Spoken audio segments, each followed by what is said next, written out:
I used to think that the most difficult personal finance topic to ask a Nigerian or maybe an African would be, how much do you earn? That's question bordering on personal income.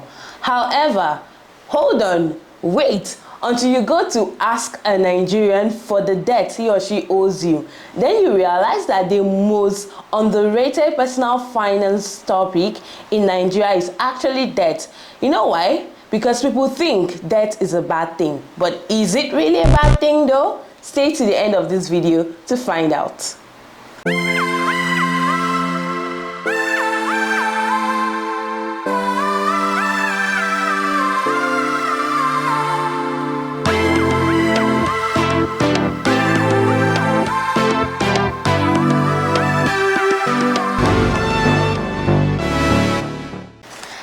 My name is Isabella Awan. I'm a management consultant and a YouTuber based in Lagos, Nigeria.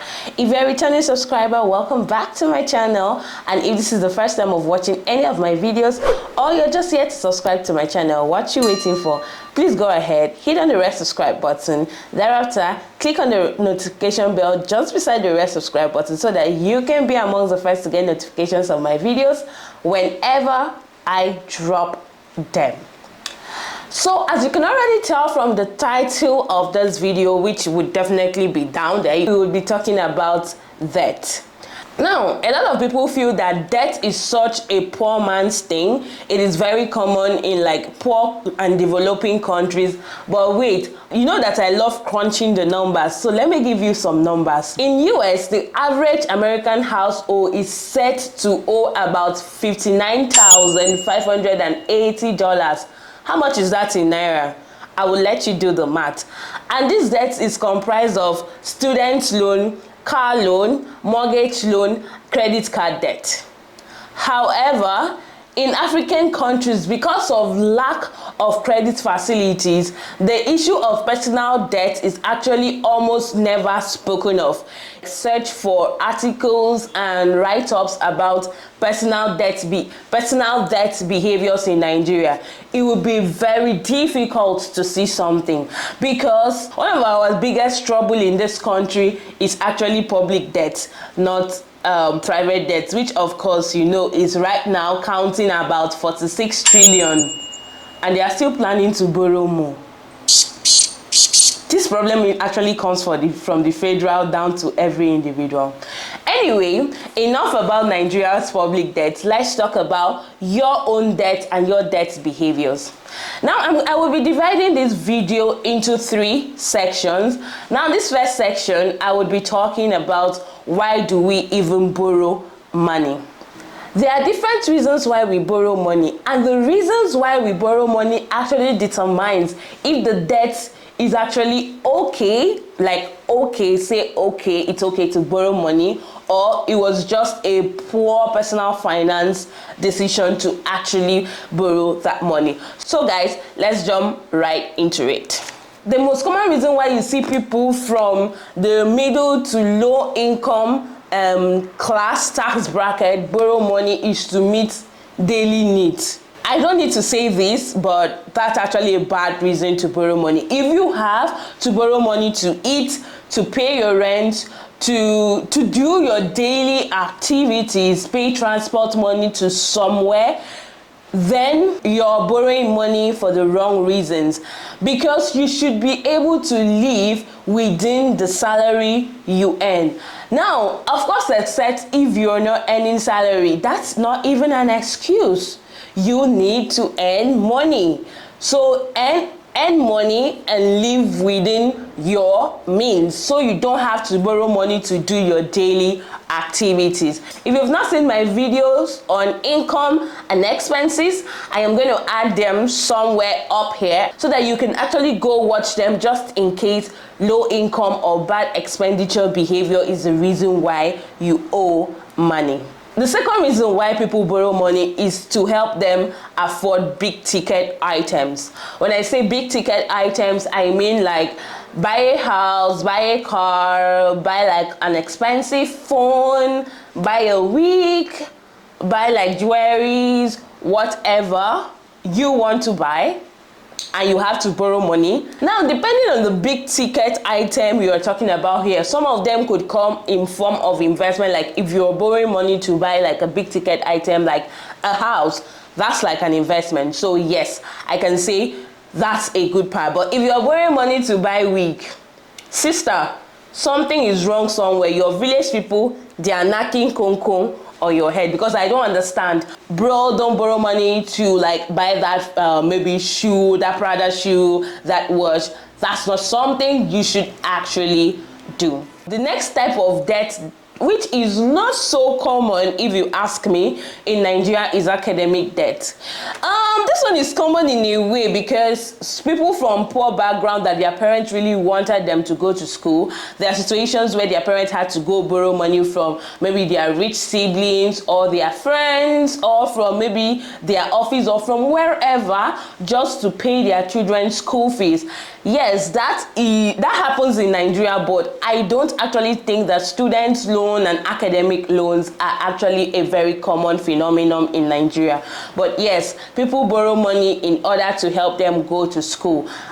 And I wouldn't say that's a bad thing, because the highest ROI investment you could ever invest on is in yourself. So if you borrow money to invest in yourself, you're sure that when you're done, you're going to make that money back and pay it. So if you're borrowing money to do something that will help you generate money, then you're good to. The most common form of academic loan in Nigeria is actually people who are trying to go abroad and they need to do proof of funds. So they borrow this money from the banks and then they have to pay back and all of that. Or sometimes they borrow from their friends, borrow from their family members to do their proof of funds. And that's another reason why people could borrow money for academic purposes. Now, the next reason why people borrow money, and this one I cringe whenever I see this particular one, is borrowing money for event. I just think it's very common. Like, I really knew that this thing was a big deal when I moved to the West. Like, Western Nigerians don't take their owing, their parties as a joke. And people actually borrow money to have these parties. What kind of parties am I talking about? Wedding parties, funeral parties, naming ceremony, child dedication, birthdays, whatever parties you're talking about. I'm like, stop it. What the hell is going on? Do you know that there's another one that people in the corporate world, people who are into business even do, that I'm like, are you sure you should be doing that? Brother, sister, I don't think you should be doing that. This particular one is borrowing money to celebrate a deal. You know how you sign a deal and, oh yeah, this deal just clicked. You're like celebrating already, or you got a new job and this job is paying well, like super paying better than your previous employment, and you're celebrating with friends that you have this job. You've not started the job, you've not earned your first salary, but you're throwing a party already to celebrate. What's going on?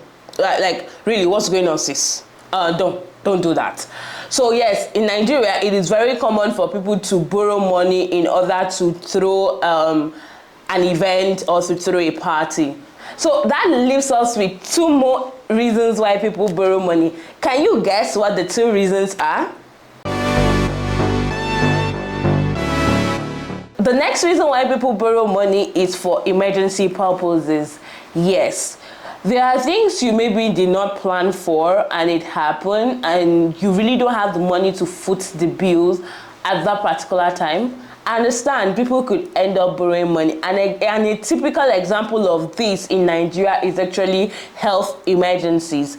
You never plan for when you were going to fall sick. You never plan for when you would need an operation. You never really plan for like any of these things, which I'm looking at you with one bombastic side eye. Like, why don't you have health insurance?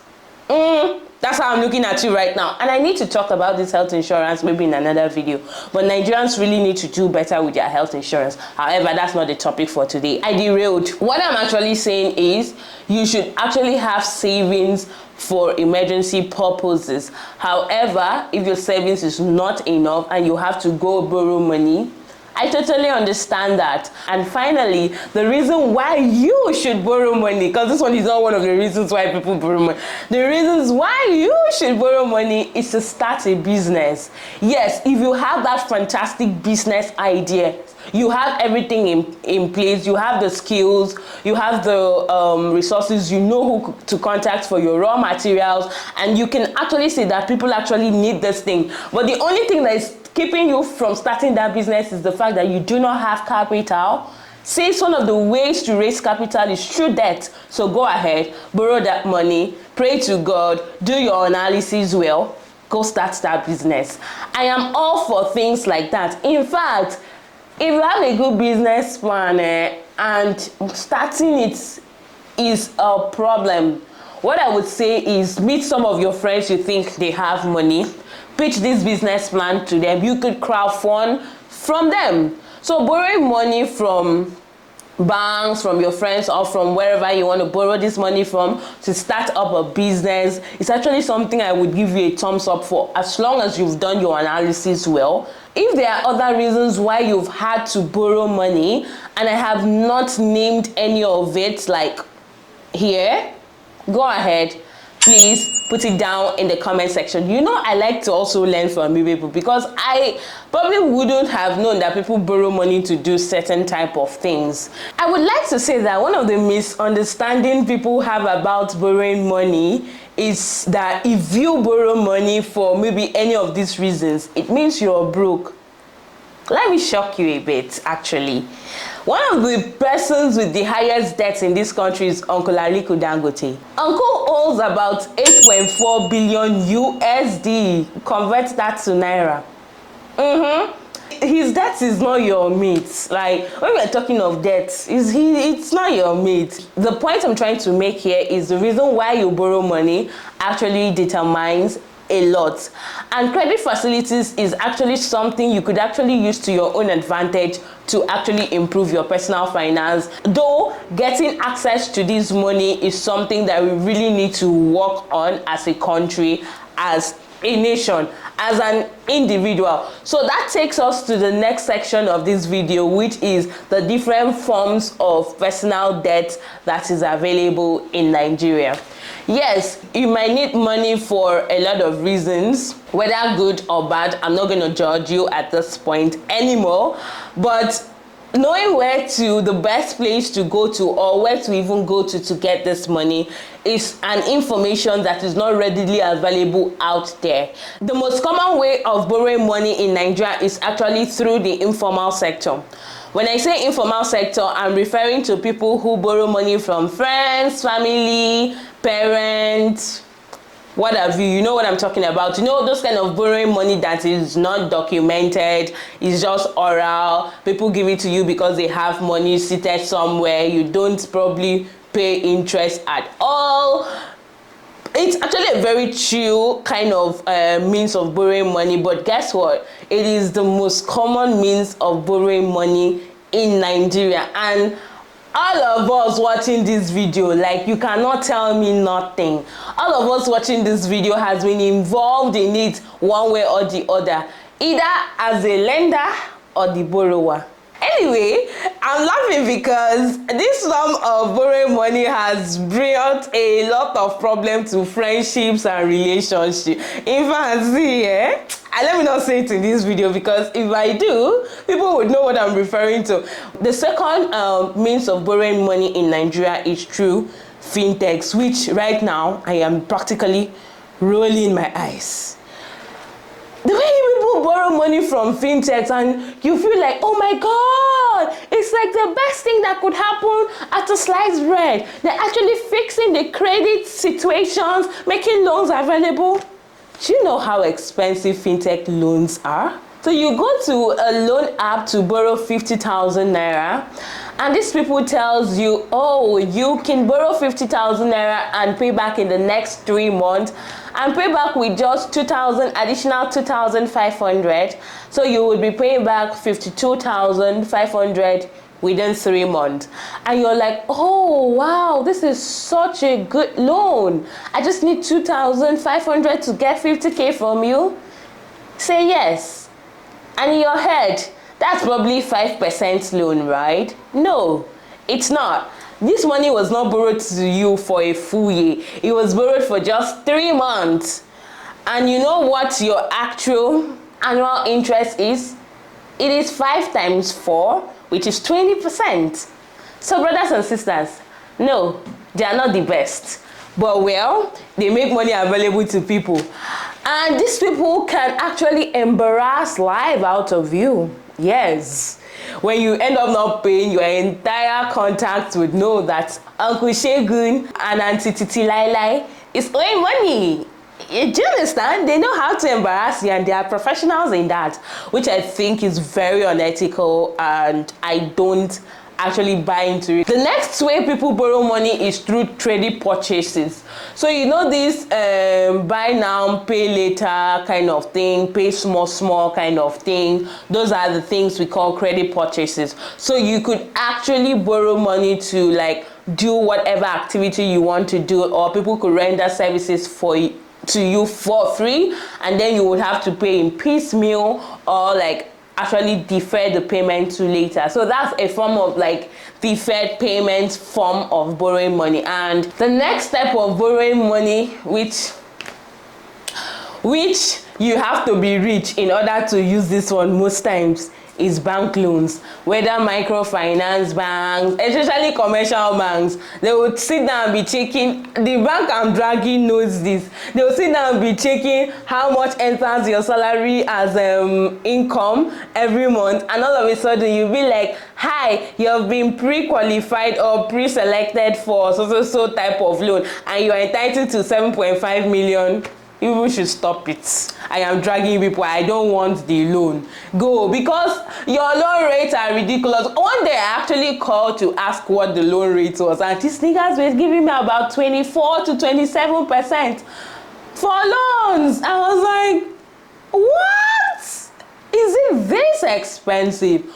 And someone was like, oh yeah, it is that expensive to borrow money from the banks or borrow money from like whether commercial bank or microfinance banks. They're actually very expensive to borrow money from these sources, but they are more reliable and a bit more respectful until you refuse to pay.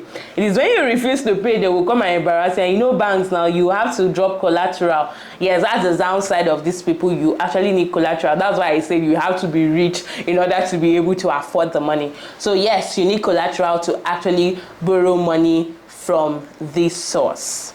A form of borrowing money that a lot of us don't know how to explore, which I am telling you today, stand up and go and explore it, is advances, aka salary advances. These salary advances is given to you at sometimes 0%, sometimes it's given to you at sometimes 0%, sometimes 1%. So why are you not using it? Just go to your finance team or to your boss, depending on how your company is structured, and tell them you need money for a particular thing. Then go ahead and borrow the money, because trust me, the interest rate is better than whatever you would get out there. Now let me give you small tips, because when you're watching these my personal finance videos, you need to have small nuggets here and there. But let me wind your brain small. Should be the 1 minute. Now imagine going to your company to borrow money. Yeah, some people will not want to do that because news would fly that they are owing money. Anyway, that's their problem, because I am here to change the narrative that you could actually borrow money for good purposes. Anyway, back to the topic. Imagine you want to like get a new apartment, especially in this Lagos, where you need like up to 1.5 million to even like 5 million, depending on the kind of apartment and where you want to get the apartment. You probably even have this money already to get the apartment. Yes, you probably have the money to get your apartment and furnish it. You know what? Why not do like this? Your company actually have like housing loan that is at maybe probably 1% or 2% of it, or even 0%. Why not use your company's housing loan to pay for that apartment? Then the money you actually have in your account, go put it in like a mutual fund or something that is yielding about 13%. So at the end of the day, when you get back your money, you give your company their 2% or whatever percent, and you still make 10% on it. wisdom. Do you understand? Like, those are different ways you could actually make money from debt, from borrowing. Like, you just have to borrow wisely. Let's talk about the debt behaviors in Nigeria which actually influence the availability of credit facilities in the country. Stay tuned. There are actually some negative things or some behaviors that actually influences debt and credit facilities in Nigeria, and that's what we will be talking about in this last segment. Now, the first of them all is borrowing for the wrong reason. The second reason why people borrow money is the fact that they don't plan their finances, and at the end of the day, they do not have sufficient money to actually carry out like their daily activities. Another reason why people end up in debt which they shouldn't be in is not preparing for emergency situation. Now, this one is not something you plan for, it's just something you prepare for. And a typical way of preparing for this thing is getting an insurance. Another bad behavior that Nigerians have are fraudulent behaviors when it comes to debt. I'm going to give you an example, and this example is something that irritates me so much. In fact, I'm giving you two examples of fraudulent behaviors Nigerians have with debt. The first one is borrowing airtime. Yes, the thing did you bang bang in your heart because a lot of you are guilty. How do you borrow airtime to make a call or do something, and then you refuse to recharge that airtime? At the end of the day, you just go get a new SIM. And some of you are saying you don't do it, you don't do that. Let me call another one that you might actually be guilty of: your electricity bill. You don't know that your electricity bill is a form of debt. You pay at the end of the month after using lights. For those that are using postpaid meter, they actually borrowed you the lights which you're supposed to pay at the end of the month. But no, you decide to pack out of the compound so that another person will come and inherit your debt. I came to fight with two people in this particular last segment. That's why I saved you for the last. So that by the time you're logging off, you actually watch to a particular limit. But I'm sorry, I'm actually trying to say it the way it is because I don't understand. It is actually a very bad behavior. Please don't do that. Don't do that to your debt. Yes, I know we don't have credit scores and all those credit ratings in Nigeria, but that does not mean you should use that to your advantage and be fraudulent when it comes to your finances, when it comes to debt. Please don't do that. Now, the next behavior that I don't understand is not making effort to pay back your debt. Oh my God, this one is very common with informal borrowing. You borrow money in peace, nobody heard though. You came, you gave me your epistle of why I need to borrow you this money. And I said, okay, I look at my account, I have the money to give you, I give it to you. And you say you were going to pay back in the next 1 week, in the next 1 month or something. And it reaches the time and you're so nonchalant about paying me back my money. What kind of nonsense behavior is that? Okay, yes, let's say it's an informal borrowing and I don't need to like strangle you, but it reaches the deadline of when you said you were going to pay back the money. You can't even call me or text me to say, oh, I'm sorry, I can't pay back this money right now. Like, I am short on cash. I am actually working so hard to get this money to you. Please give me a little bit more time. You could actually do that, but no, you wait for the owner of the money to come and ask you first, to come and be looking for you. And some of you will now be leaving the house very early, so that the owner of the money will not come and be meeting you in the house. Like, behaviors I don't understand. Like, you just don't want to make any effort to pay the money. And some of you say, when they come to ask for the money, you start insulting the owner of the money. I'm like, why? Why really? Inflated lifestyle. At the end of the day, you find yourself borrowing money to get these things because you believe that, oh, that big salary is coming in like maybe 1 week time. And before you know, you're accumulating this debt. However, the plan is to do another video on how you could actually navigate your debt situation, how you can pay back your debt, how you could use debt to your favor. This one was the basics of debt. We will do intermediary and we will do advanced. How, you understand, you can pitch yourself to get debt for businesses and all of that. But till I see you next time on another episode of Adulting with Bella, bye for now.